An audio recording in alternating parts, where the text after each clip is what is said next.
বড় ধরনের প্রতিটি বিপ্লব, প্রতিটি পরিবর্তনে সবচেয়ে বেশি কার্যকরী ভূমিকা রেখেছে যুব সমাজ। এই যুব সমাজ যখন তারা কোনো পরিবর্তনের জন্য ঐক্যবদ্ধ হয়, তখন পৃথিবীর কোনো শক্তি তাদেরকে রুখে দাঁড়াতে পারে না। বাংলাদেশে এর সর্বশেষ দৃষ্টান্ত হলো 2024 সালের জুলাই বিপ্লব। জুলাই বিপ্লব কোন বড় রাজনৈতিক দলের নেতৃত্বে হয় নাই, কোন বড় রাজনৈতিক নেতার নেতৃত্বে হয় নাই। জুলাই বিপ্লব হয়েছে যুব ছাত্র সমাজের নেতৃত্বে। বাংলাদেশের মানুষ একটা পরিবর্তন আসবে সে আশা ছেড়ে দিয়েছিল, কিন্তু সেই নিরাশাকে আশায় পরিণত করেছে যুব সমাজ, ছাত্র সমাজ। আমরা মনে করি আমাদের এই বাংলাদেশটা অপার সম্ভাবনাময় একটা দেশ, সম্ভাবনাময় দেশ। বলবেন কিসের সম্ভাবনা? দেখেন, আমাদের দেশের মানুষ অনেক পরিশ্রমী। যে কোনো সেক্টরে আপনি দেখবেন, আপনারা এখানে সবাই গ্রামগঞ্জের সাথে আপনাদের সম্পর্ক আছে, যদিও ঢাকায় থাকেন। কথা ঠিক কিনা? প্রত্যেকটা মানুষেরই মূল শেকড় তো গ্রামে। তো গ্রামে যে এখনো যারা কৃষি কাজ করেন, কৃষি কাজ করে না আমাদের বাপ ভাইয়েরা? যারা কৃষি কাজ করে দেখবেন সকালবেলা ঘুম থেকে উঠে ভোর 5টায় ঘুম থেকে উঠে ফসলের মাঠে যায়। যে এই যে কাজ করা শুরু করে, দেখা যায় যে মাঝখানে একটু বিশ্রাম দিয়ে সন্ধ্যা পর্যন্ত কাজ করতেছে।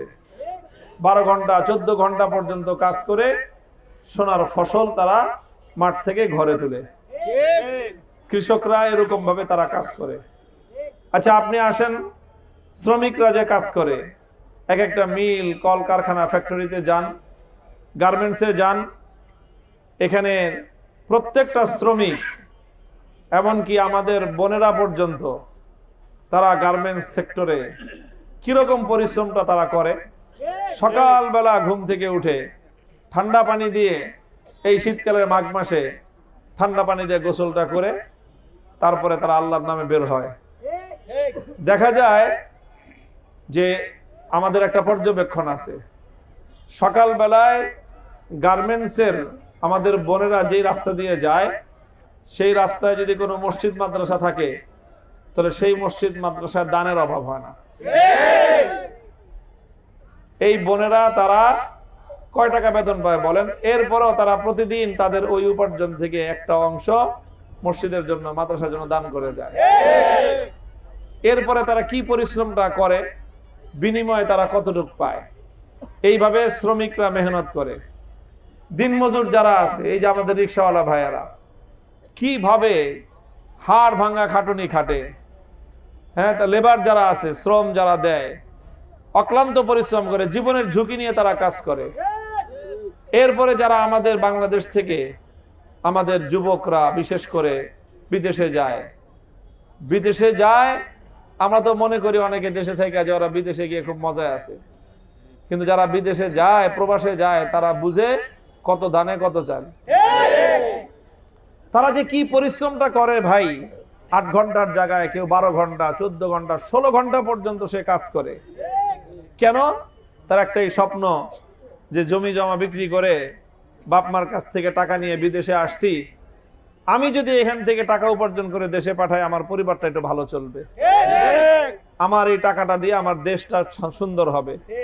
এইভাবে প্রবাসীরা, রেমিটেন্স যোদ্ধারা, তারা ঘাম ঝরানো না, রক্ত পানি করে টাকা উপার্জন করে দেশে পাঠায়। তাহলে কৃষকরা সোনার ফসল ফলাইলো, তারপরে শ্রমিকরা এইভাবে মেহনত করলো, ওয়ার্কাররা এইভাবে কাজ করলো, দিনমজুররা এইভাবে মেহনত করলো, প্রবাসীরা এইভাবে দেশের জন্য, মানুষের জন্য, পরিবারের জন্য এরকম কাজ করলো। টাকা পয়সা সব দেশে আসলো। এই দেশের 20 কোটি মানুষের মধ্যে 14 কোটি মানুষ কাজ করে, 14 কোটি মানুষের 28 কোটি হাত শ্রম দেয়, মেহনত করে দেশের উন্নয়নের জন্য। আর অল্প কিছু মানুষ এই গোটা দেশটাকে লুটপাট করে খায়। দুঃখজনক বিষয়। সবাই গরিব, দরিদ্র, মেহনতি মানুষ তারা পরিশ্রম করে টাকা কামায়। এই টাকাগুলো যদি বাংলাদেশের কল্যাণে ব্যবহার হইতো, ভাই আরো বহু বছর আগে বাংলাদেশ সিঙ্গাপুর হইতো। বাংলাদেশের উন্নয়ন হয় না, এই জন্য গরিবদের দায় না, মেহনতি মানুষের দোষ না। এই দোষ হলো বাংলাদেশকে যারা চালিয়েছে, বাংলাদেশের যারা নেতৃত্ব দিয়েছে, বাংলাদেশের যারা শাসন করেছে। 28 লক্ষ কোটি টাকা বাংলাদেশ থেকে পাচার হয়েছে, চিন্তা করা যায়? তো যাই হোক, আজকে এই যে আমাদের মোহাম্মদপুর, বিশেষ করে এই বেরিবাদ, এই এলাকাটার ব্যাপারে একটা বদনাম হয়ে গেছে। এখানে নাকি কিশোর গ্যাং, এখানে নাকি ছিনতাই হয়। তো আমি বলি যে এই কিশোররা, এর আগে কয়েকবার আমি বলছি এই কথাটা, কিশোর মানে উঠতি বয়সী, 15 বছর, 16 বছর, 18 বছর যাদের বয়স, এরা কি মায়ের পেট থেকে সন্ত্রাসী হয়ে জন্ম নিছে? মায়ের পেট থেকে তো প্রত্যেকটা শিশু সন্তান, মাসুম বাচ্চা, নিষ্পাপ অবস্থায় জন্ম নেয়। তো এদেরকে অন্ধকার পথে ঠেলে দিলে কারা? এদেরকে দিয়ে এই যে বিভিন্ন জায়গায় মাদকের বাণিজ্য করায় কারা? এদেরকে দিয়ে লাঠিয়াল বানায় আরেকজনের জমি দখল কে করে কারা? এদেরকে দিয়ে সন্ত্রাসী কার্যকলাপ করায় কারা? এই যেই সব নেতারা করায়, খোঁজ নিয়ে দেখবেন এই নেতাদের ছেলে মেয়েরা একটাও বাংলাদেশে থাকে না। ওদের ছেলে মেয়ে থাকে কই? কানাডা, অস্ট্রেলিয়া, আমেরিকা, ইউরোপে, লন্ডনে নিজেদের পোলাপানরে মানুষ করে, আর গরিবের পোলাপান দিয়ে রাজনীতি করে। বলবেন হুজুর আপনার কি অবস্থা? আমার ভাই আল্লাহ দিছে আমাকে 4টা ছেলে, আমার 13টা ছেলে মোহাম্মদপুরেই থাকে। এক ছেলে আমার এই যে আপনাদের এখানে এই যে খ্রিস্টানদের যে কবরস্থানের সাথে জামিয়াতুল উলুম মাদ্রাসা, আমার এক ছেলে কলিজার টুকরা এখানে একটা পড়ে, আর সবচেয়ে আদরের ছোট যেটা 40 ফিটে পড়ে, এখানেই থাকে, এখানেই খেলাধুলা করে। সপ্তাহে একদিন মানে 24 ঘন্টার জন্য বাসায় যায়, তাও প্রতি সপ্তাহে 24 ঘন্টা ছুটি পায় না। আমি চিন্তা করেছি যে আমার এলাকার 10 জন মায়ের সন্তানের যা হবে আমার সন্তানের তাই হবে। আমি যদি 10 জন গরিব মায়ের সন্তানের ভালো কোনো ব্যবস্থা করতে না পারি, তাহলে আমার সন্তানের জন্য আলাদা কোনো ব্যবস্থা করার অধিকার আমার নেই। আমি নিজে, আমার বাপে আমাদেরকেও এই এলাকায় রাখছেন, এই এলাকায় বড় হয়েছি। আমরা এই যে 7 মসজিদ মাদ্রাসার সাথে পড়াশোনা করছি এখানে। আমরা যখন এই এলাকায় আসছি, বেরিবান তখন হয় নাই। এই যতগুলো বাড়িঘর দেখেন, এই বাড়িঘরগুলোর প্রত্যেকটার মাটির নিচে আমাদের ফুটবল খেলার ছাপ আছে। বিকালবেলা এখানে খেলাধুলা করতাম, সন্ধ্যার পর থেকে মাদ্রাসায় পড়াশোনা। এই এলাকার ছেলে পেলেদের সাথেই আমরা খেলাধুলা করেছি, বড় হয়েছি। এলাকার মাটির সাথে আমাদের ঘাম, রক্ত, ওই খেলতে গিয়ে অনেক সময় পাও ইনজুরি হয়ে গেছে, রক্ত পড়ছে, রক্ত আছে এখন এই মাটিতে, ঘাম আছে এই মাটিতে। এই মাটিতে বড় হয়েছি, এই মাটিতেই আসি, এবং এই মাটিকে আঁকড়ে ধরেই জীবন পার করবো ইনশাআল্লাহ। কাজেই আমার শপথ হলেই এই মোহাম্মদপুরের মাটি, যেটা আমাদের নবী মোহাম্মদ সাল্লাল্লাহু আলাইহি ওয়াসাল্লামের নামে যে এলাকার নাম, এই এলাকাটাকে ইনশাআল্লাহ সোনার মদিনার মতো মোহাম্মদ সাল্লাল্লাহু আলাইহি ওয়াসাল্লামের আদর্শে আলোকিত, নিরাপদ, শান্তির মোহাম্মদপুরে পরিণত করবো ইনশাআল্লাহ।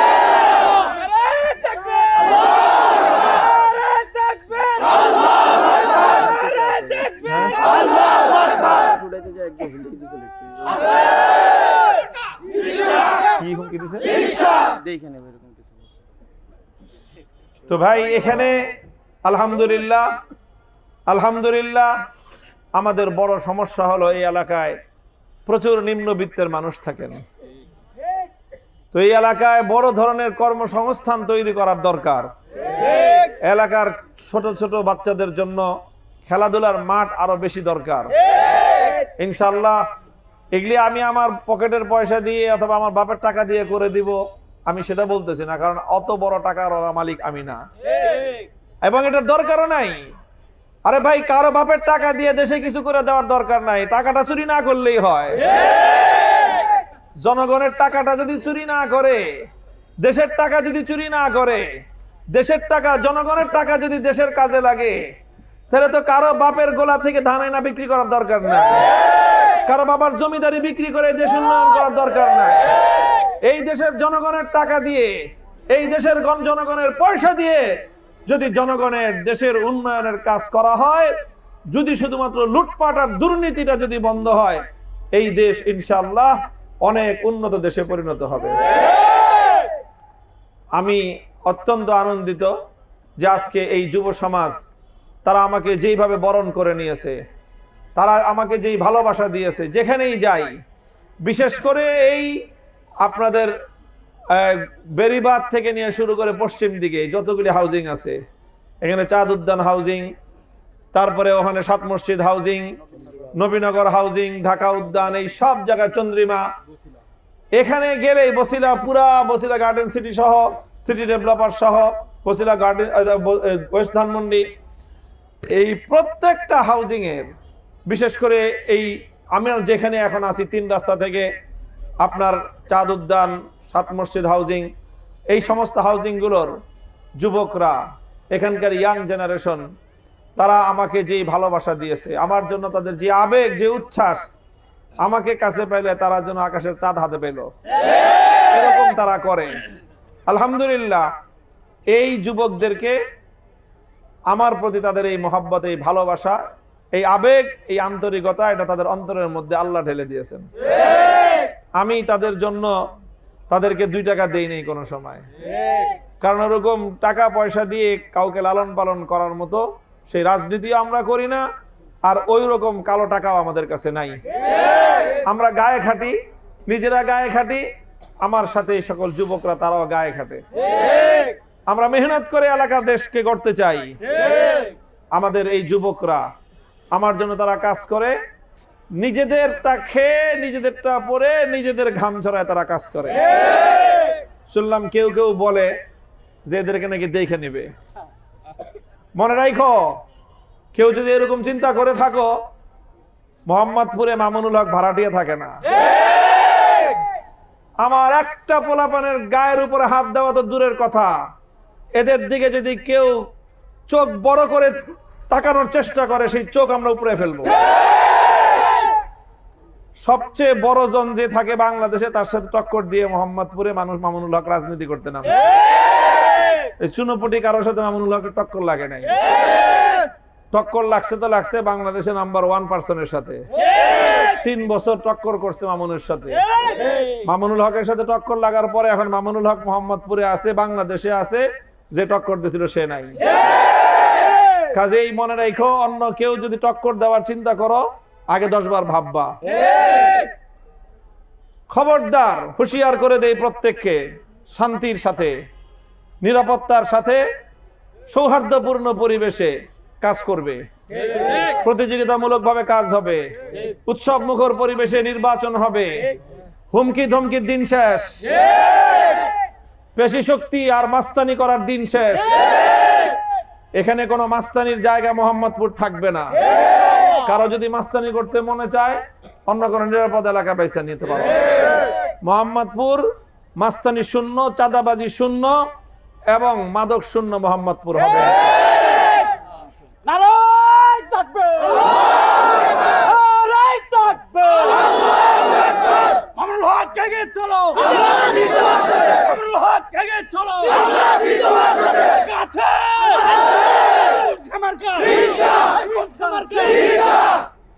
ইনশাআল্লাহ আপনাদের আমি আশ্বস্ত করতে চাই, সারা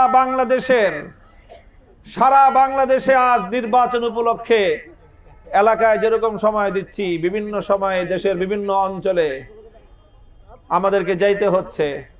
গোটা বাংলাদেশের মানুষ আজ আমাদেরকে বরণ করে নেওয়ার জন্য প্রস্তুত। বাংলাদেশের মানুষ পরিবর্তন চাচ্ছে। বাংলাদেশের মানুষ আর ওই মাস্তানির রাজনীতি দেখতে চায় না। বাংলাদেশের মানুষ চায় নিরীহ সৎ মানুষের রাজনীতি দেখতে। সততার সাথে, আন্তরিকতার সাথে, ভালোবাসার সাথে, সৌহার্দ্যপূর্ণ পরিবেশে একসাথে হাতে হাত রেখে কাজ করব। প্রতিযোগিতা হবে, কিন্তু কোনো শত্রুতা হবে না। প্রতিযোগিতা হবে, কোনো ধরনের দুশ্মনী কারোর সাথে কারো চলবে না। কাজেই সকলকে আমরা বলবো এইভাবেই যেন আমাদের সকল কার্যকলাপ পরিচালিত হয় ইনশাআল্লাহ। আমাদের মার্কা হলো রিক্সা। এমন একটা মার্কা, এটা এমন একটা যানবাহন, এটা তো চালায় গরিবরা, কিন্তু বড় লোকরাও রিক্সা ছাড়া চলতে পারে না। ঢাকার শহরে নিউ মার্কেটে যাইবা, তোমার এই গাড়ি ঘোড়া চলবে না, ওই শেষ পর্যন্ত রিক্সা দিয়ে যেতে হয়। কথা বলেন ঠিক কিনা? রিক্সা এমন একটা যানবাহন, এটা গ্রামেও চলে, শহরেও চলে, পাকা রাস্তা দিয়েও চলে, কাঁচা রাস্তা দিয়েও চলে, এটা হরতালেও চলে, এমনকি কারফিউতেও চলে। রিক্সা এমন একটা যানবাহন, এটা ভাটি অঞ্চলেও চলে, উজান অঞ্চলেও চলে। রিক্সা এমন একটা যানবাহন যে এটা রাত্রেও চলে, দিনেও চলে, 12 মাস চলে রিক্সা। সবাই চলে রিক্সাতে, সব মানুষের মানে সর্বশেষ আশ্রয় হলো রিক্সা। এটা খুব বেশি জোরে চলে না, কিন্তু মাগার এটা বাড়ি পর্যন্ত পৌঁছায় দেয়।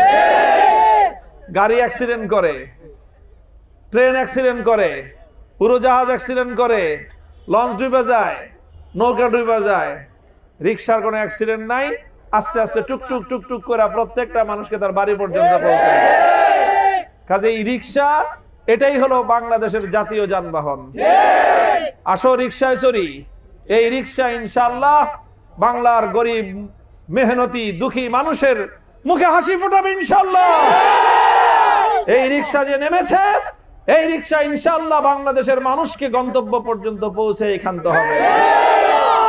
রিক্সাওয়ালা ভাইরা, আমি তোমাদেরকে বলি, আমি তোমাদের ভাই, তোমরা আমার ভাই। ইনশাআল্লাহ যদি আজ মোহাম্মদপুরে যে গণজোয়ার, ইলেকশন ইঞ্জিনিয়ারিং যদি না করা হয়, রিক্সার জয় কেউ ঠেকাতে পারবে না ইনশাআল্লাহ। যদি আল্লাহ পাক এইভাবেই এই ইঞ্জিনিয়ারিং, ইলেকশন ইঞ্জিনিয়ারিং আর কোন ধরনের অপকৌশলকে যদি কেউ অবলম্বন না করে, রিক্সার বিজয় ইনশাআল্লাহ নিশ্চিত। আমি কোনো গাড়িতে করে সংসদে যাব না, এই মোহাম্মদপুর থেকে একটা রিক্সা নিয়ে একজন রিক্সাওয়ালা হয়ে তারপরে জাতীয় সংসদে যাব ইনশাআল্লাহ।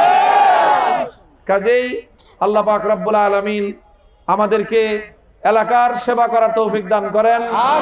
আমরা এলাকার মানুষের পাশে আছি, গরিব মা বোনদের পাশে আছি। যারা মা বোন আছেন আপনাদের কাছে, আপনাদের ঘরে ঘরে আমার পক্ষ থেকে মেসেজ পৌঁছায় দিবেন। যারা বয়সে আমার বড়, তারা আমার বড় বোন, বেশি বড় হলে তারা আমার মায়ের মতো, ছোট হলে তারা আমার আপন ছোট বোনের মতো। আমার এই বোনদের জন্য, মায়েদের জন্য সবচেয়ে নিরাপদ একটা মোহাম্মদপুর হবে ইনশাআল্লাহ। তারা নির্ভয়ে রাত দিন এই মোহাম্মদপুরে বিচরণ করবে। আমার কোনো বোনকে, আমার কোনো মেয়েকে যদি কেউ ডিস্টার্ব করে, তাহলে সেই বোনের সম্মান রক্ষা করার জন্য যে কোনো সময় সেখানে আমাকে সশরীরে উপস্থিত পাবে ইনশাআল্লাহ।